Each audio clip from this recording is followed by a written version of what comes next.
So at a higher level, how do we think about machine learning problems? So we are given some data, like for example, we are given age, height, and education of a person, and the income of the person. Suppose we are given like some data around this. Can we make a classifier that, given any age, height, and education, can give us the income?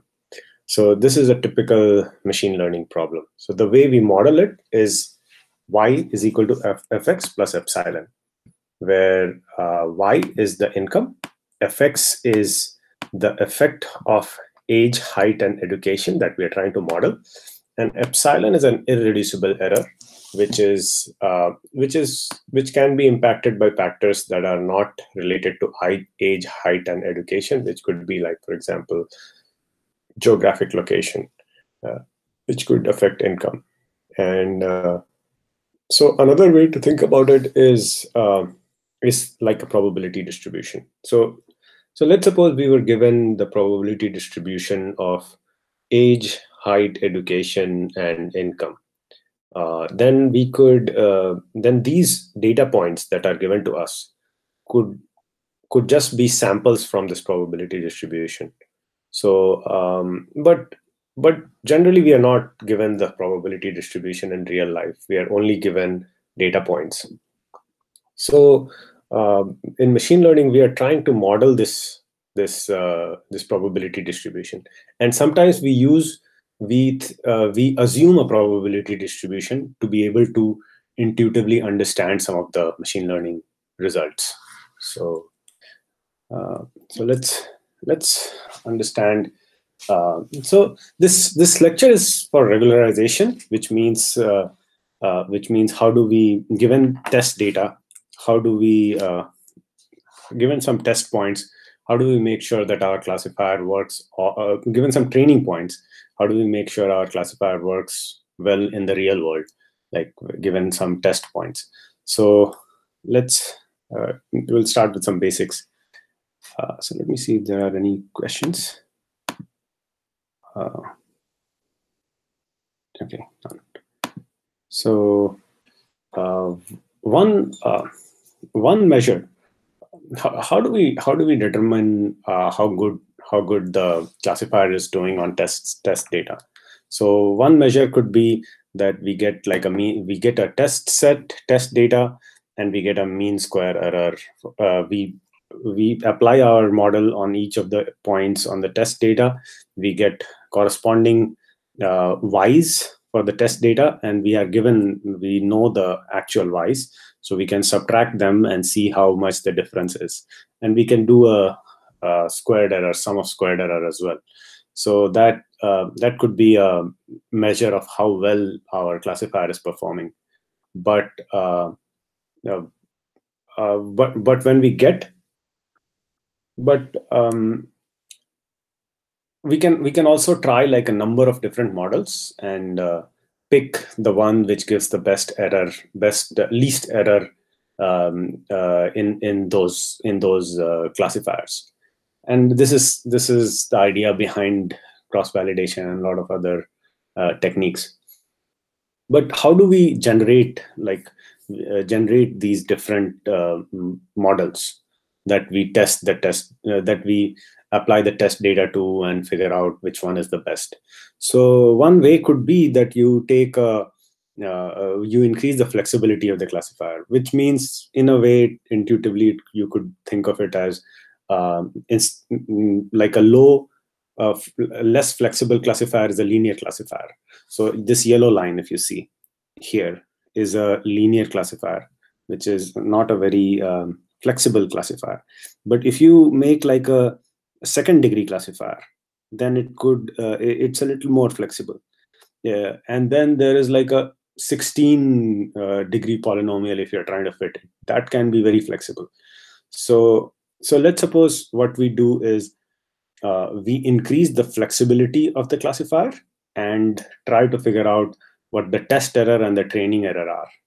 So this is a good example in which we simulate the points. So we basically take a take a set of take a probability distribution, we generate some points from it, and then we start fitting more multiple models, starting from less flexibility to more flexibility.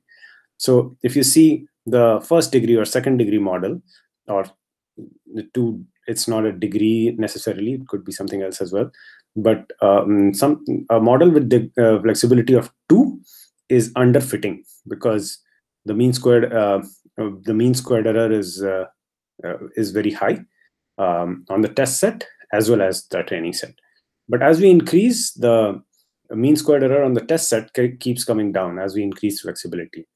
And so this is the optimum point, around 6. But as we keep going further in flexibility, the least square error in mean squared error in flexibility comes down. Mean square error on training set keeps coming down, because it will always try to figure out the training set. But the mean squared error on the test set starts going up. So this is a very typical, this U shape is a very typical shape in machine learning, where things go good for a while, and then the error starts going up. So let's go and see the origin of this. So bias variance trade-off. This is a very celebrated result in machine learning, and so the idea is that if you take a set sample data point, if you take some training data, you sample it, you sample a subset of the data, and then you fit one classifier onto it, and then you take another sample and you fit the same classifier on it, and then you make a number of different classifiers which are the same classifiers. So if it's linear regression, then it's linear regression for all of these subset of data points, but you will get many different classifiers. So if you take a new test point and you try to find the expected value of the test point's error with respect to all the different classifiers that were formed, then it is equal to the variance of the classifiers. I should call I should call it fx, not x naught. It's equal to the variance of the classifier of all the classifiers at point x naught. So at x naught, there will be a lot of values given by all these different models, and then the variance of that plus the bias of fx naught. So the bias, how far is it from the actual y naught? So all the different y values that were predicted by all these different models, how far is it from y naught?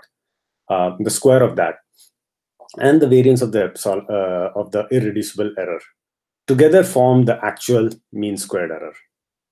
So this, if we put this result in the context of increasing flexibility, then we can see on the left hand side that as the flexibility increases, what happens is, and on every point we are fitting like many different models of the same flexibility, and then measuring the bias and the variance.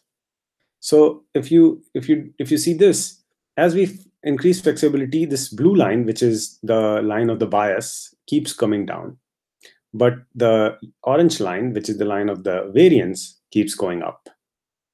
So as we increase flexibility, variance goes up and bias comes down. But the sum of the bias and the variance, which is what we are interested in, which is the root mean square error of the test data, comes down for a little bit and then starts going up.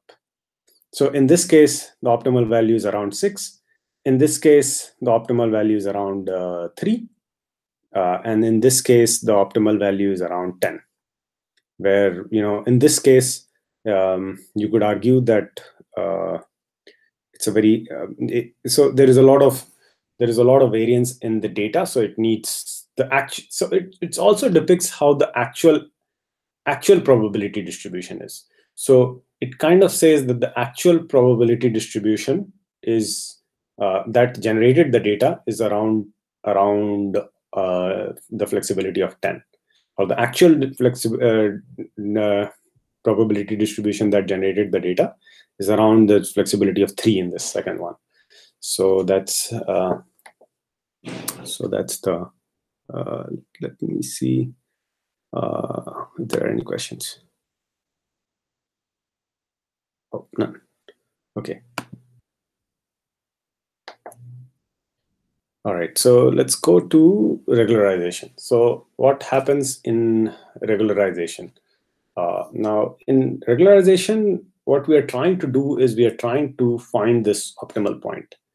So what we do is we generally take like a very high bias, a high capacity or high flexibility model, and then we apply regularization to reduce the generalization error. So what we do is we try to reduce the bias, we reduce the variance by using regularization, so that starting from a very high flexibility model, we come down to like a model that has very good test error. So and in regularization, we also try to, there are various ways to do it, but we always try to figure out some prior information that we have.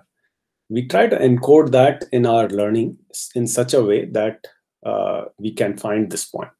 So it could be different for different strategies. So we'll come across different strategies, but it could range from dropout to early stopping to L2 regularization to L1 regularization. We have a lot of different strategies to find that optimal point. And so here there are two listed, which is adding a restriction on the parameter value. So for example, something like this parameter value cannot go over k, or adding an extra term in the objective function. So for example, we are trying to minimize the objective function. So we put like a square of all the coefficients on the objective function. So this can lead to better test case performance. So there are multiple techniques, but the common theme is that we know something in the beginning that we use to get the best result. And in neural networks, of course, neural networks have very high capacity, so regularization brings down the variance of the model. So let me show you a coding example of bias variance. So in this one, so I'll just go through it quickly. And so this one, what we do is we take a sine curve and we add a normal to it. So here we are assuming that we are given the probability distribution. So we are taking the sine curve, adding a bunch of normal noise to it. That's our initial probability distribution, and we are sampling a bunch of points from it. So now in this one, what we are doing is we are fitting a 8-degree polynomial and trying to estimate this sine plus noise distribution that we have.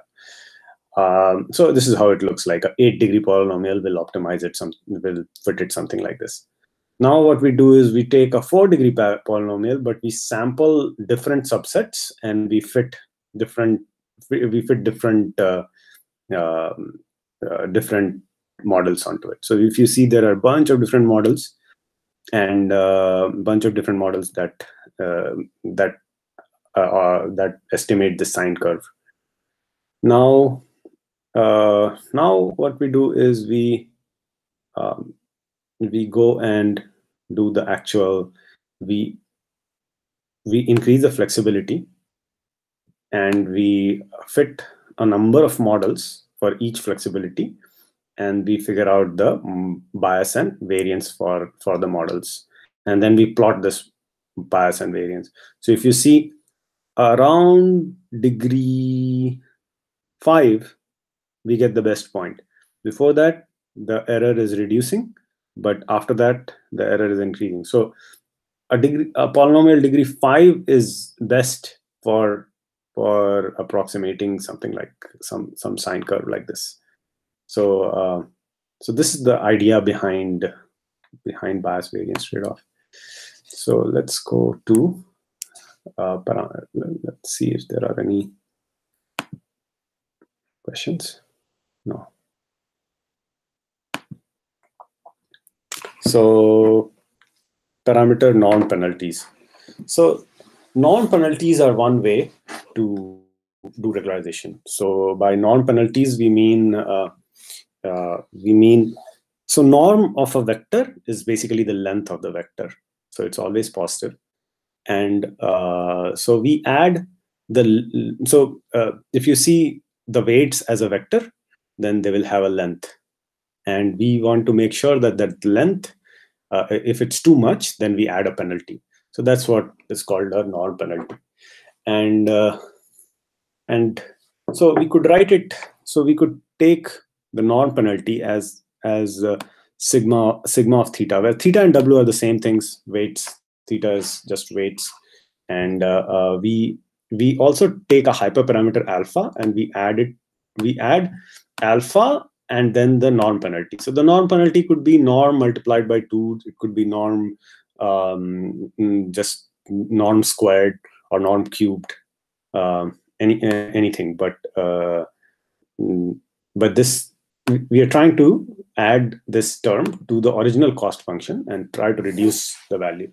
So it has the effect of irregularization, because we are now also trying to put another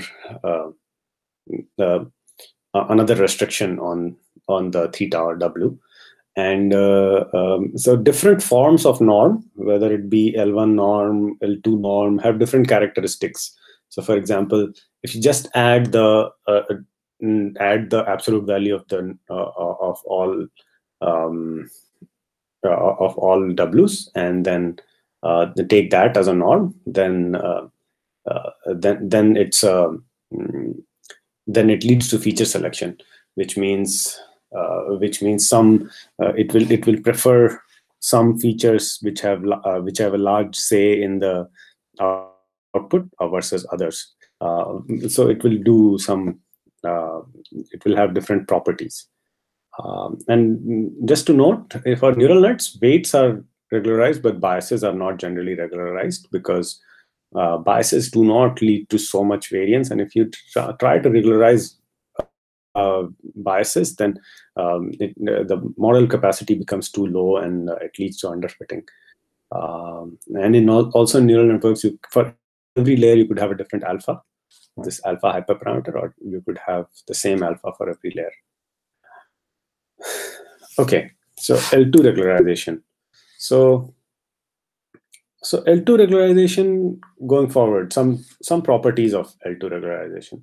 So if you see, L2 regularization can also be written as this term, which is alpha divided by 2 multiplied by the square of all w's. So now, if you take the gradient, so the gradient of this cost function, then this is the gradient of the original cost function, and this gets added to it, alpha multiplied by w. And now if you take a single gradient step in w, then this is w minus epsilon into this gradient. So if you see, if you rearrange this is almost, this is okay. So this is almost the same as the original. This is almost the same as the original equation, just that there is a w on every step gets reduced by epsilon alpha w. So on every step there is a slight change, but that doesn't tell us too much. We need to find out what happens at the end. Like if every step you reduce w by epsilon alpha w, then what happens at the end of it? So we'll make some, so over the course of training, what happens. And so let's see if there are. Okay. So let's do.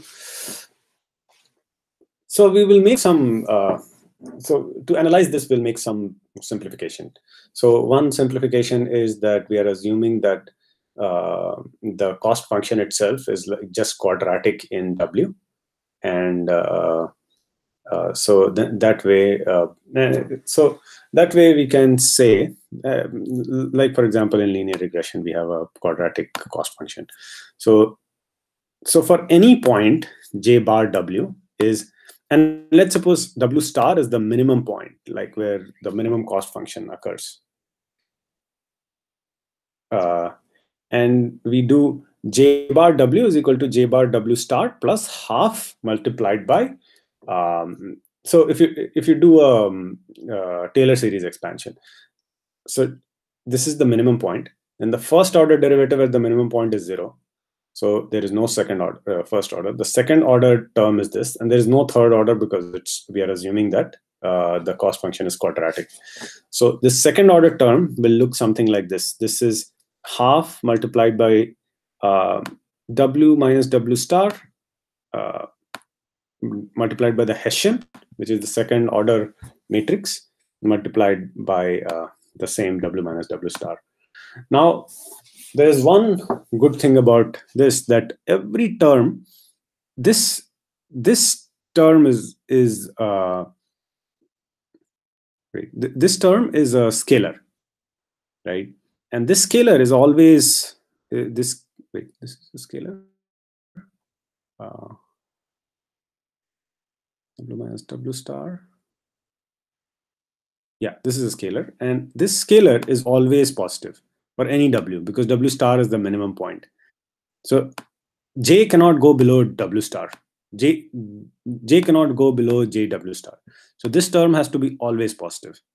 So this is the definition of a positive semi-definite matrix. So H is a positive semi-definite matrix with multiple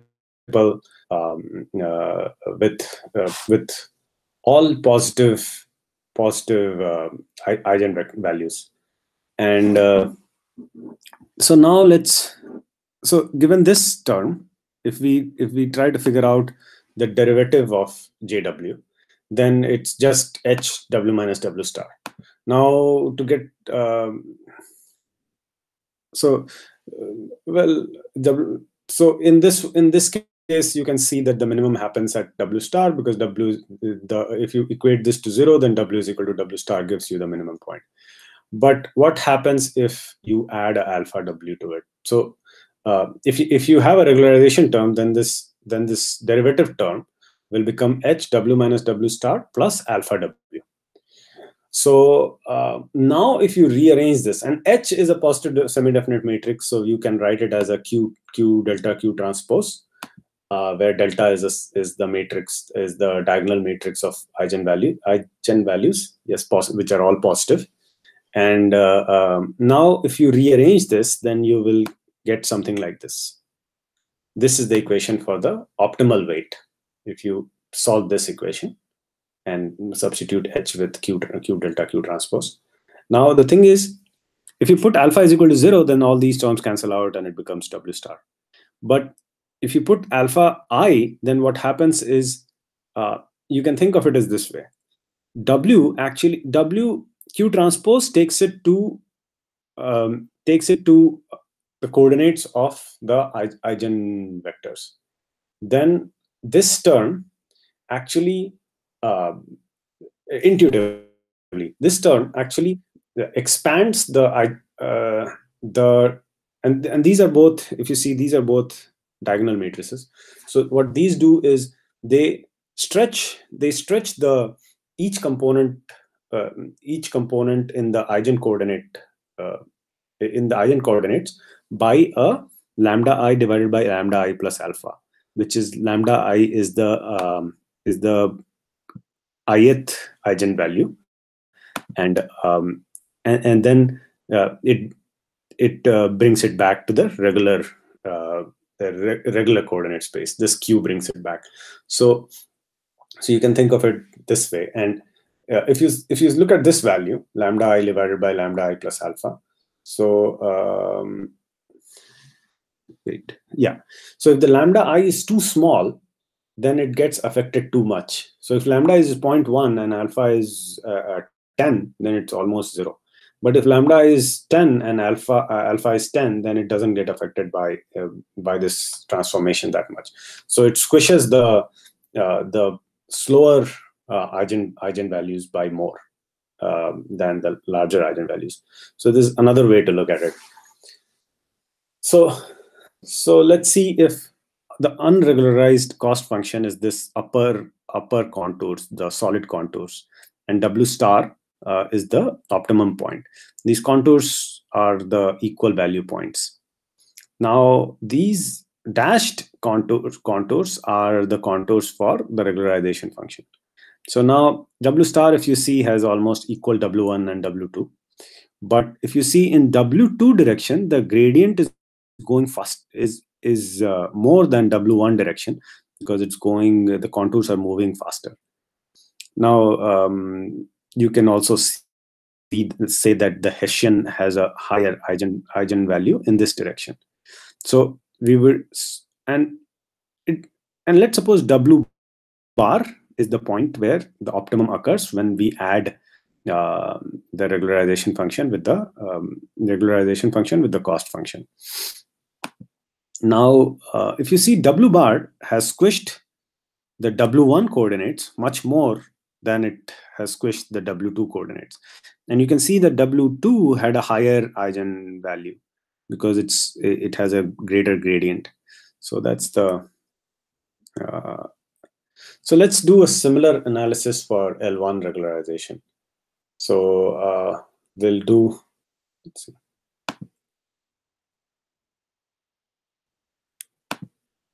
Okay, for L1 regularization, we are actually adding the sum of the absolute values of Wi's. And we are there is also a hyperparameter alpha, which controls the strength of regularization, similar to L2 regularization. And if you see, the derivative of the regularization, it is the original derivative of the original cost function plus alpha multiplied by sine of W. But here, if you do take a quadratic loss and try to do that analysis that we did for L2 regularization, then we'll also have to assume that the Hessian is a diagonal matrix, which can be done if all the input features are not correlated. So all the W's are not correlated. Yeah, and so we get this result. The result is we get this result where we do JW is JW star, which is the minimum point, plus half multiplied by HII multiplied by WI minus WI star, the whole square, plus alpha WI. So this is the, for any W, if we try to figure out what the value will be under these circumstances, it will be something like this. Now, if we do analytical solution to this by taking the derivative, we will get the optimum W is the sine of WI star multiplied by max of 0 or WI star minus alpha divided by HII. So the way this works is that when WI star is less than alpha divided by HII, then the value is 0. But if it's greater, then it gets shifted by that much. So this leads to, like, a lot of the weights which are smaller get shrunk to 0, and the rest get shifted by a little bit. So this leads to a different form of regularization. So you could also think of it in a different way. So let's suppose L1 regularization contours are square. If you can see, the equal valued points lie on a square, but the equal valued points for L2 regularization lie on a circle. And let's suppose these are contours for equal contours for beta for the original cost function. So you can intuitively see that this original cost function will hit this. So one thing is that it will. So if you, for example, this point, which is where the larger contour in the left figure meets the y-axis, is the optimal point, then it will be the sum of this this regularization value plus the cost function for this contour, the larger contour. So it will always hit on a corner. It will never hit in the middle, because if it hit in the middle, then we can always take a different contour which hits in the corner, and the total value will be reduced. Total value of the cost function will be reduced. So the cost function is the sum of this contour plus this contour. So it has to hit on a corner, at least in the square case. But if it's a circle, which is L2 regularization contours, then it will hit somewhere in the middle, because it need not, because circle is shaped that way. So you can also see that circle L2 regularization does not lead to feature selection. Here, only the beta 2 feature was selected. The beta 1 feature was put to 0. So that's the idea behind L2 regularization. So now let's come to non-penalties. Thinking of non-penalties as a constrained optimization. So we can think of, so constrained optimization is a technique where we try to optimize a function by adding a set of penalties, and each penalty consists of a coefficient and a function representing the constraint. One constraint. So, for example, we can add a penalty something like this, where alpha is a coefficient, and this is the constraint, that theta alpha has to be less than k. If it's greater than k, then there will be a positive penalty. Otherwise, there will be negative penalty. So now we can this becomes a generalized Lagrange function, and we can optimize it. And you can think of it as if sigma theta is greater than k, then we are trying to pull it down. The optimizer is trying to pull it down, as well as put j down simultaneously. So if you, and this can also be optimized using SGD for a fixed k and theta alpha. Like we can find the theta and alpha using SGD, and if we fix k and theta in this equation, then it also becomes similar to minimizing this sigma theta plus j. So if you see this one, if theta is a L2 if sigma is a L2 penalty, then this is the same as L1 or L2 regularization. In fact, L2 and L1 regularization, you could find a corresponding k. So you could find, it could also be thought of, L2 or L1 regularization could also be thought of finding a k and constraining theta L1 or L2 to within that k. So in a way, non-penalties are trying to constrain parameters, the L2 or L1 norm of the parameters, to within a particular k. And sometimes we can even find that k. So that's non-penalties as constraint optimization. So how can we make use of this these constraints? So instead of adding non-penalties, what we do is every time we do a SGD step, we reproject thetas to satisfy this constraint. So if thetas go, and if we do a SGD step on the original cost function, so we don't apply any norm, and every step what we do is we reproject theta, so it becomes less than it satisfies this sigma theta minus k properties. So so this process can have a number of advantages. One is that if you already have a idea of k, then this can be used. And non-penalties generally make the original problem more convex and harder to train and easier to get stuck in a local minimum. So if we do this, then it will train more smoothly. Or it can also lead to without norm.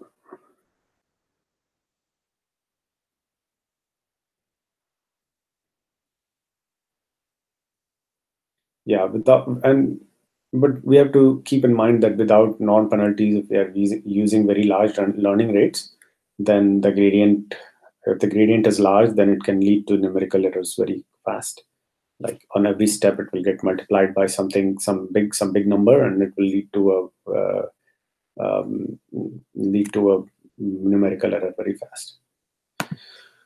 Okay, so regularization for underdetermined problems. So let's suppose you are given a data set of only 5 points, like 5 people who have some disease, and you have a gene, a genetic sequence of 2,000 characters, and so there could potentially be 2,000 features, but you have only five data points. And so this is an underdetermined problem. So you can take like any more than 5 features, and you can fit the 5 points very easily. So how do we determine, how can we use regularization on this problem? So what we do is we basically add a regularization term. So you can also think of it as, if you're adding a constraint, then you are adding that all L2 norms should sum up to less than 10. And now if you fit like a logistic regression or a linear regression to this problem, then you could find a real solution to this problem. So the regularization could also be used for underdetermined problems to make it determined. And sometimes it also gets used, you can use regularization to, if you are given a singular matrix, and a lot of times machine learning, it's all about changing the fact, inverting the matrix. So you can add like a regularization term to make it invertible. Okay, so let's go back.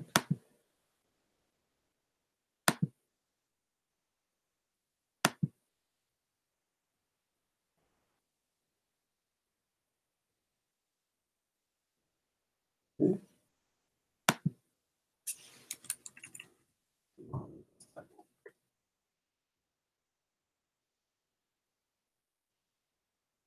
Okay, so data augmentation. So data augmentation is so of course, if we are given a larger data set, then our machine learning model will do better. But how do you generate these data sets? So generating a lot of data could be harder. But in certain domains, it's easier to generate a lot of more data by tweaking the original data. So, for example, images. If there is an image of a cat, if we translate it 10 pixels to the right, it will still be a cat, and if we rotate it, it will still be a cat. So we can do these augmentations to the data set, and we can get more data. And this we have to make sure that the translation, like rotating a D becomes a B and it changes the class of the data, that should not happen, but otherwise it's a good technique. Speech recognition can also work with dataset augmentation, and we can also apply sometimes data augmentation can take the form of introducing noise. So we can introduce a noise to the input and hidden layers, just to make sure that our classifier is more resilient to noise. And some things to note are that data augmentation should be kept in mind before comparing algorithms. If you have one algorithm that you train with one set of data, and then if you have another algorithm that you train with augmented set of data, and the augmented one performs better, then it's not necessarily necessary that the augmented one is actually a better classifier than the initial one. It just got some better data. And also that some algorithms can be seen as themselves introducing some Gaussian noise into the data.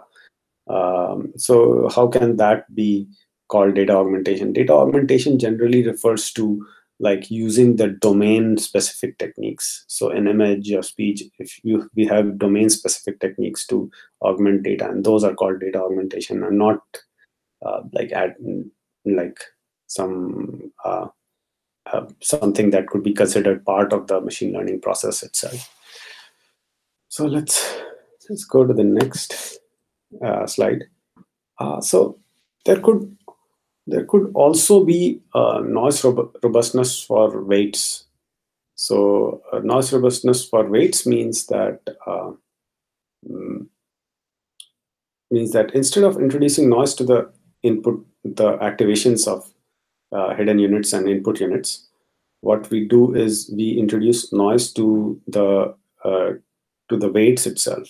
So whatever weights we have learned so far, we are introducing some noise into it. And our cost function generally is, let's suppose our cost function is this, given find the expected value of the model output versus the actual output, the whole square, which is the mean squared error.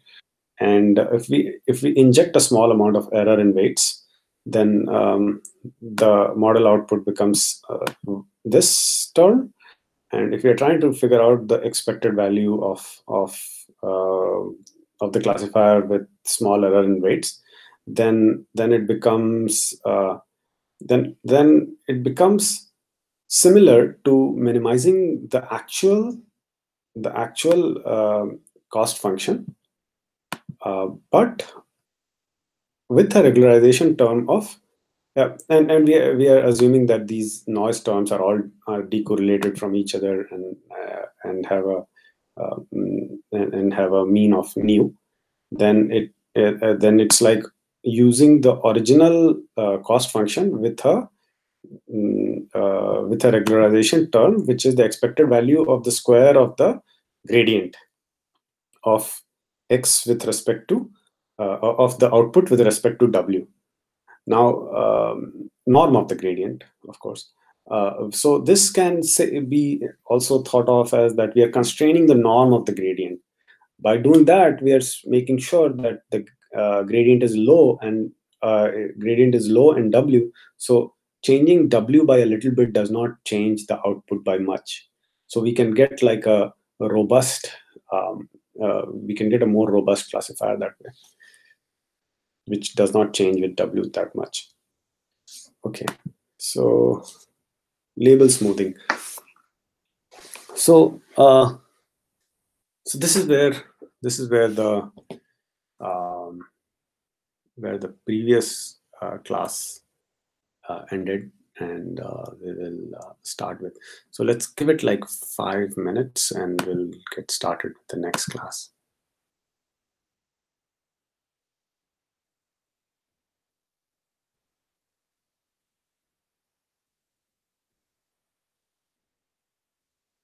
I will be right back. If you have any questions, please.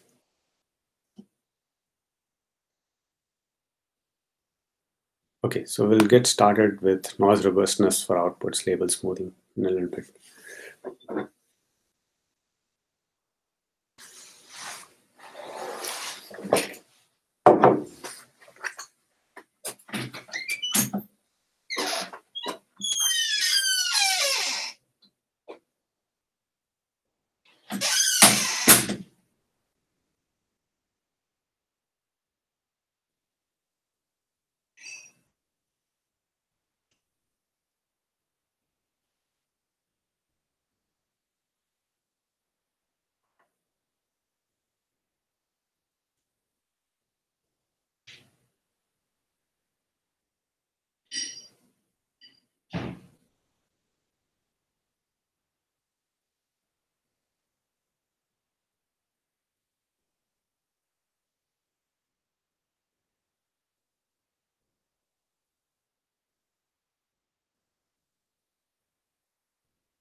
All right.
Okay.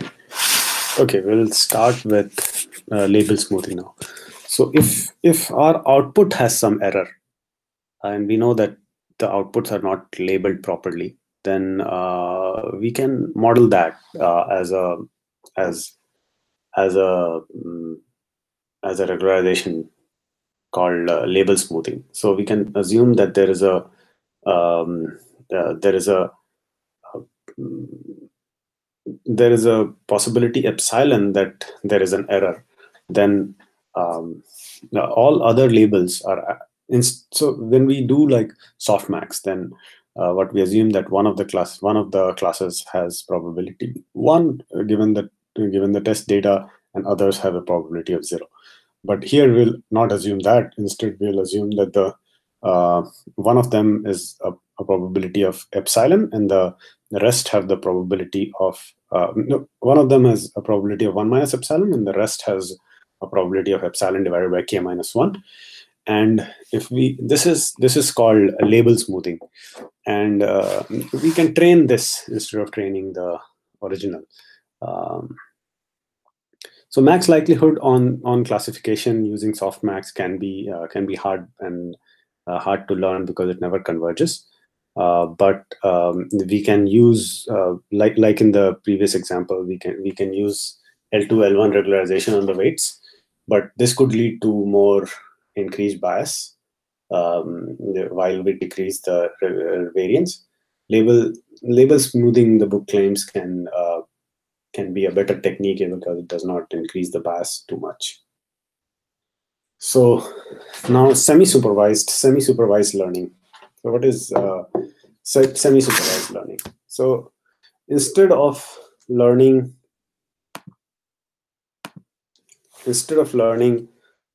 py of given x, which we generally do, like given an x, we are trying to get a probability distribution and we can predict why. We are actually trying to look at the data. We could also do something like we can look at the data itself, see some patterns in the data, and figure out those features, and then actually make the prediction. So this technique is called semi-supervised learning. So we actually first analyze the structure of the data, get some features out, and then we apply the actual machine learning, supervised machine learning techniques on top of that. So that way, and so in deep learning, we are kind of in deep learning we can also try to control how much of the generative criterion, which is like the unsupervised finding the features, and how much of the discriminative model, which is given the features, what is y, how much of each can be used, and by choosing appropriate amount of both techniques, we can get the best classifier. So this is called semi-supervised learning. In formal terms, we can see instead of modeling py given x, we can first model px or pxy, which is we can see the points, or we can see the points with or without the output labels, and we can figure out some prior beliefs, and that, for example, they cluster around y-axis. Then we can use that belief. We can use that information first, or we could do some clustering or PCA, and then we can use that information to actually fit the y given x. Okay, semi-supervised learning, then multitask learning. So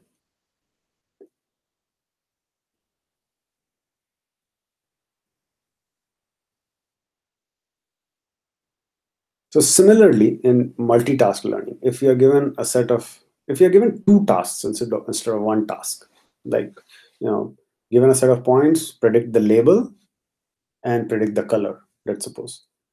So then that there are some underlying features in the data that are common between the two that explain both, but then they have some extra processing or some extra variations that are specific to each task. So under these circumstances, what we can do is we can have a shared layer, H shared, that acts on X and produces some features, and those features are acted on by H1 and H2 to produce Y1 and Y2. And so this is how multitask learning works. That you actually and it makes it better to learn.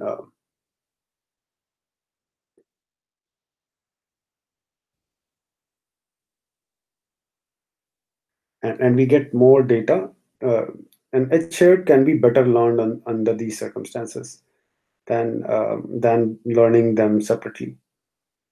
So now there is another technique called early stopping. How many steps do we take? That's a topic that can be used. That's a thing that can be used as a regularizer. So and there is evidence around it. So first, let's look at this picture. So if you see the training error in blue and the test error, validation set error in green, then it has a very similar U shape that we are used to seeing for all the other hyperparameters. So if you see, as time epochs go by, how training error goes down and how validation set goes up. And so this one. So how do we figure out the optimum point where we should stop? So one way could be that we take our data and we partition it into a test data and training data. We every n steps we are fitting the classifier on training data. Every n steps we do a validation, and we try to figure out the best coefficients that we have seen so far. And if p validations go by and we haven't seen a better coefficient than the last one, then we give up and say that the previous best was the best coefficient that we have seen so far. So this is how early stopping could be used. And so early stopping. So early stopping, there are some properties. It can be thought of as a hyperparameter.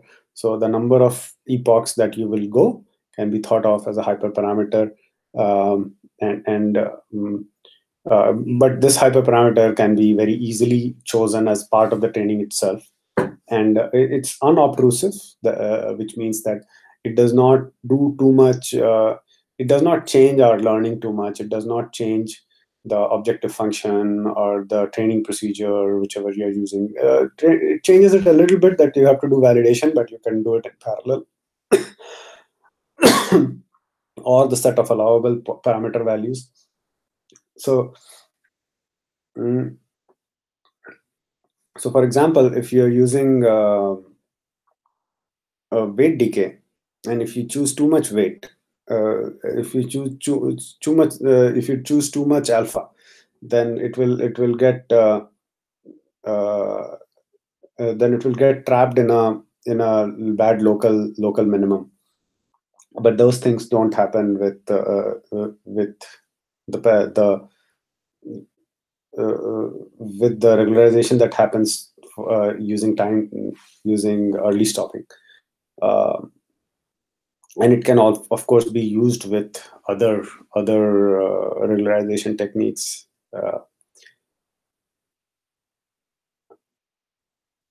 Okay, so how do we early stopping? There is one problem, that we have not seen all the data. We are partitioning the data into test set and training set, but the data that went into test set could also give us some more, could make the neural network better. So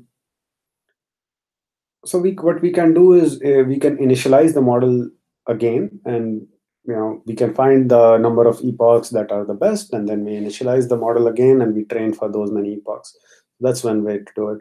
Or what we can do is, but this one is expensive because you have to do the whole thing again. The other way is after we have found that, okay, we are going to stop because we have found the best classifier, best number of epochs to train for. We continue training. We put some more validation set. We put the validation set into the training set, and we keep training until the error stops below the point where the early stopping happens. So if the best theta was had an error of 0.9 or 0.1, then we will keep training with new data sets until we get another point which has less than 0.1 error. And now we do not have any validation set. Everything is in the training set. So that's how we use the rest of the data. So early stopping can also be seen as a regularization. So an easy intuition to think about is that if there are tau steps of epsilon each, and the gradient is bounded by max of the gradient, then tau epsilon max of gradient is the constraint region in which the weights lie. So no weights can deviate more than tau epsilon max of gradient from the original weight. So we can see that this is a constraint we are putting on W. So this can be thought of as a regularizer that way. But let's do a more rigorous. If you look at a more rigorous analysis of how early stopping is related to L2 regularization, and given the same same setup, we have a we have a quadratic loss function, and we have a and we are trying to figure out, and W star is the minimum point of it, and Hessian is the double derivative at W star. And so doing the same analysis, that JW is JW star plus first derivative is 0, second derivative is this, third derivative is again 0 because the quadratic cost function has third derivative 0. Then the derivative of this cost function is HW minus W star. And now if we see W at time t is W at time t minus 1 minus epsilon into this multiplied by this derivative. So at every step, we are going in the direction of in this much in the direction of the derivative. So now this can be rewritten as Wt minus W star is I minus epsilon h multiplied by Wt minus 1 minus W star. And now if we and h again is a positive semi-definite matrix, it can be written as q delta q transpose. We can write it, we can rewrite this formula a little differently as qt Wt minus W star is equal to I minus epsilon delta qt to Wt minus 1 W star. So so now we can further simplify it so that it becomes qt Wt is,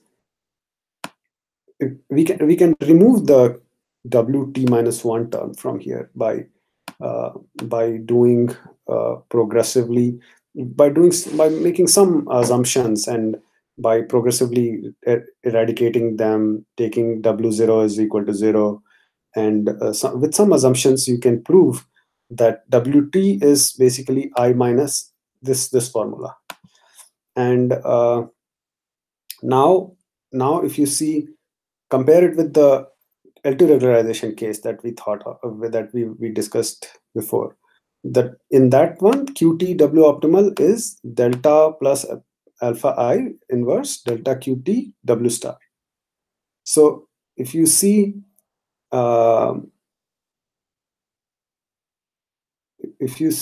that this A and B have a very similar structure, and we can, using these, we can see that using A and B, we can see that for L2 regularization, alpha is related to in this case at least, is related to epsilon tau in this manner. So so this proves our intuition that epsilon tau plays a very similar role to L2 regularization. So the learning rate and the number of steps together constrain the original W's, and they do it in a way very similar to that of what L2 regularization does. So parameter tying and parameter sharing. So in this case, if we are training two classifiers, I think the latex is a little wrong. If we are training two classifiers, and what happens is we know that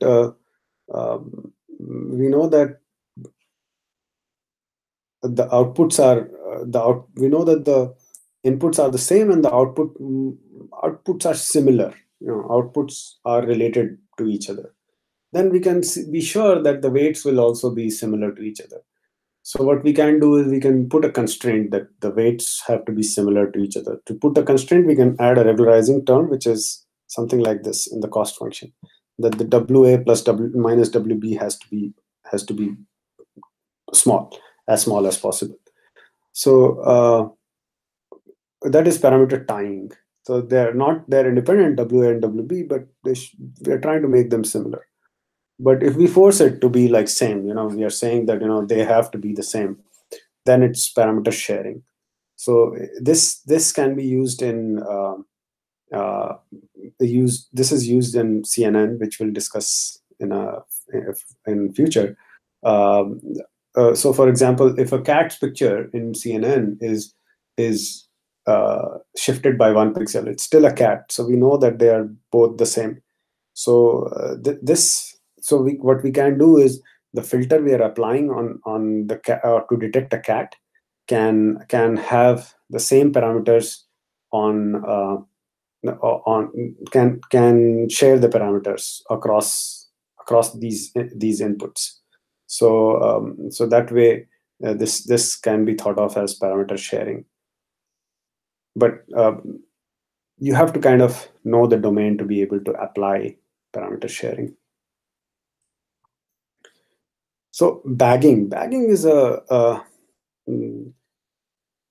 bagging is a great method, which so basically it's a method of voting. So you train several different models, and the models vote on the output of the test examples.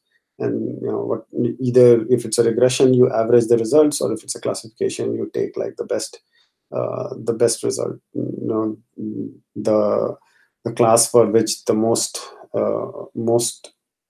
number of models voted for. So if we do an analysis of this bagging, then if we have k different regression models, and they are all they all give an error of epsilon on each example, then and the expected value of epsilon is epsilon square, which is the variance, is v, and the expected value of epsilon I, epsilon j is c. Then the error made by the average prediction of all ensemble methods is going to be this, right? They will take for that data point, epsilon 1, epsilon 2, epsilon 3 will be the different errors from different models. But because we are averaging out the output, the errors will also average out. So this is what will be the average error.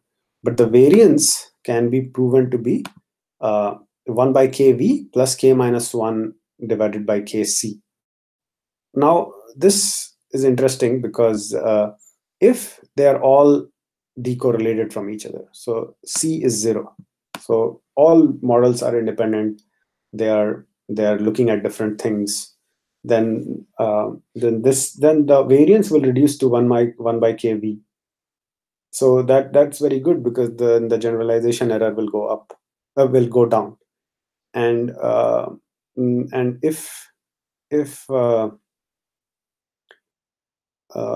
but if they're all the same, like if you just take one classifier and you replicate it to 100 classifiers and start doing voting or bagging, then the variance will also remain the same. So this will have no effect. So okay, so this is bagging. Bagging is a little different. This is like voting, but bagging is actually used for a specific technique where, given the original data set, you sample with replacement and then fit different models, same models. So for example, if you are fitting a tree on, you're doing you're sampling, you're given the original data set, you sample with replacement a bunch of data sets, and then you fit a tree on all of them, and then you have the trees vote for the answer. So that's called bagging. That's the actual term for bagging. And in the context of neural networks, though, you don't really need to fit different classifiers, because changes in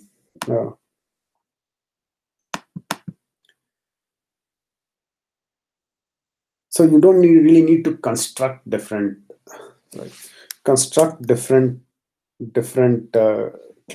classifiers. If you change the hyperparameters, if you change something small, then there is enough difference that so for example, in this one, we are actually training different we are putting a method to get different classifiers, right? We are doing a sampling, trying to set up trees for each of those samples. But here we don't need this extra sample step in neural network. If you change the hyperparameter by a little bit, then the neural network is sufficiently different enough that you can do voting from different neural networks. So let's come to dropout now. So this is the main. This is one of the big things. So go to the notebook and so dropout and dropout. Okay, so how do we use dropout?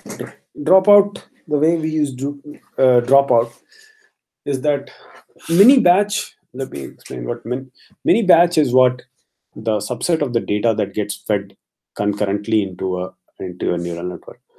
And so let's suppose this is the neural network that we have.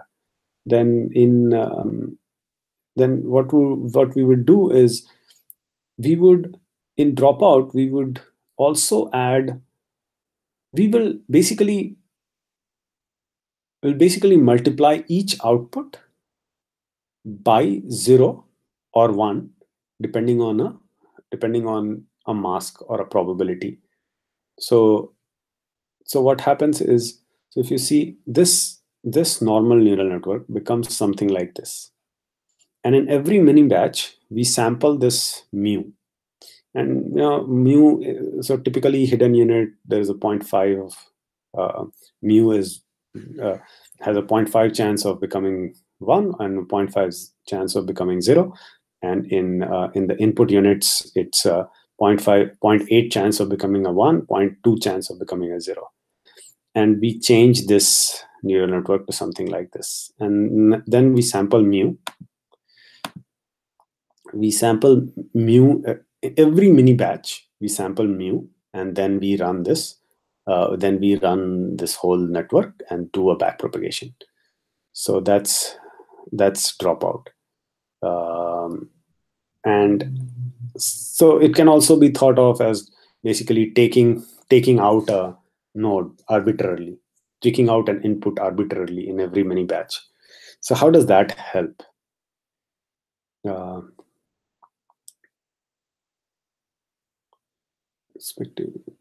So, but if you think about it, like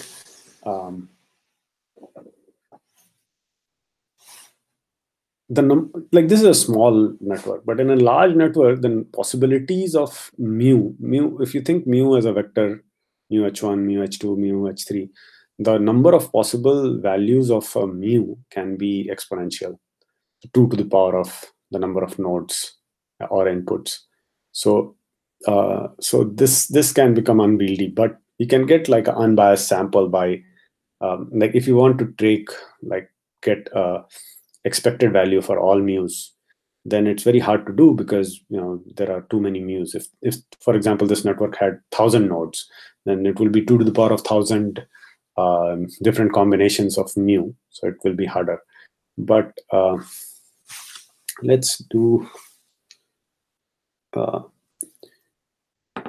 so another way to look at dropout is that dropout is basically an ensemble. So depending on the choice of mu, there are these many different neural networks that are actually in play. And the problem is that, but if you see a lot of times in this picture, y is not connected to x at all. But that won't be the case in a larger network because generally if we are sampling at least one of the layers of each, one node in each layer will at least be active. So generally y will be connected to x1. But if you see, this is leading to a lot of different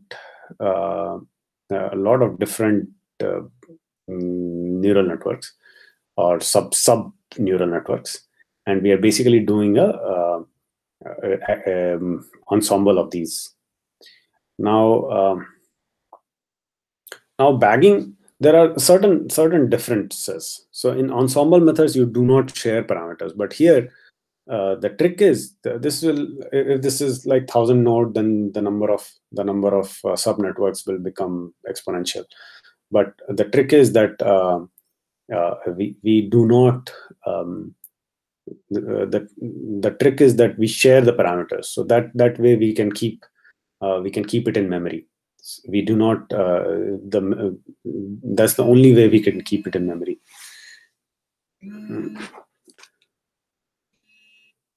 One second.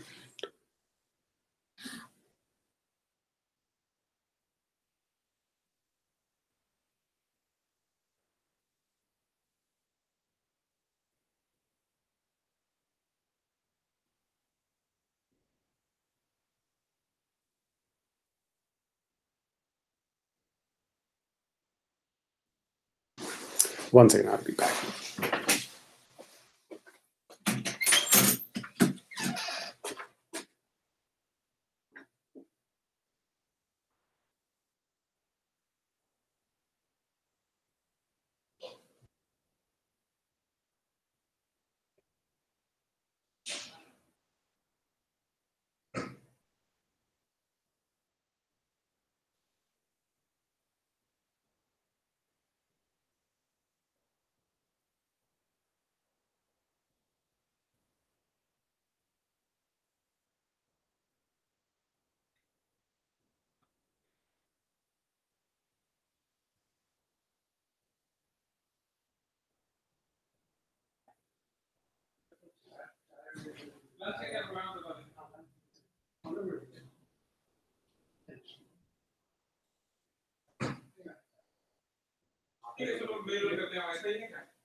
Sorry, I have a visitor. So okay, so this is ensemble methods, and so there are certain difference between this ensemble methods and dropout. So so one is that it shares parameters, and the other is that in bagging, each model is trained to convergence. Like each model is trained perfectly, but here each model is probably trained for one step. If there is a 1,000 node network, then it's very unlikely that two of them will ever repeat. Two masks will ever repeat. So so they are probably drop out the like every subnetwork gets one step, but because they share parameters, they all get trained. Okay, so inference. So this is the last slide. So inference on in neural networks. So inference is basically how do we once we build this with dropout, build a neural network with dropout. How do we inference? How do we get an inference out of it? So one way could be that we could get all the. So in bagging, how do we get it? We just vote. In dropout, what we could do is we could get the expected value of mu, expected value of py given x with the probability distribution of mu. But this is untractable. This is very hard to compute, and there is no simplifying mechanism. So there is another way that instead of getting the expected value, we get the geometric mean. And if we get the geometric mean, then we can do, then there's a good approximation. And the approximation is simply to multiply each node by the weight of each node by mu. So if we just take every node, and let's suppose mu was 0.5, then we multiply the weight by 0.5. and then let the model do the forward pass, and then this will lead to geometric mean of all the py given x. There's more in the book you can see, and so this there's more about it, like how it's not actually proved for deeper networks, but it's proved for shallower networks that geometric mean will that multiplying the weights will actually prove the will approximate the geometric mean. So it works well in practice. And so that's dropout, and that is all for today's webcast.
So let me show you.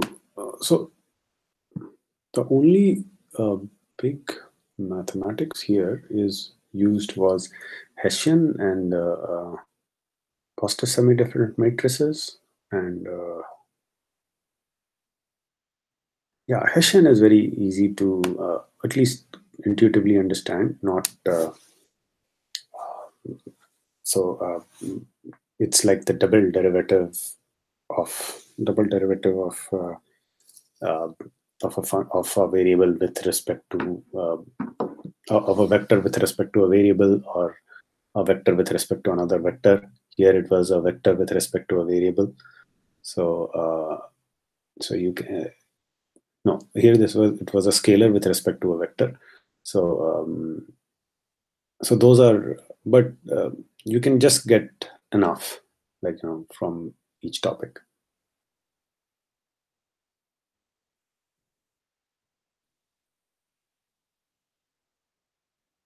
Any other questions?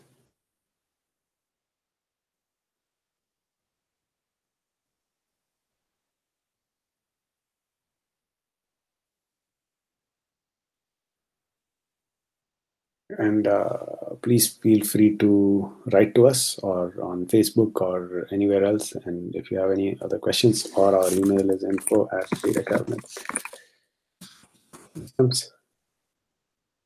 Thank you. And we'll have another event on GANs next week.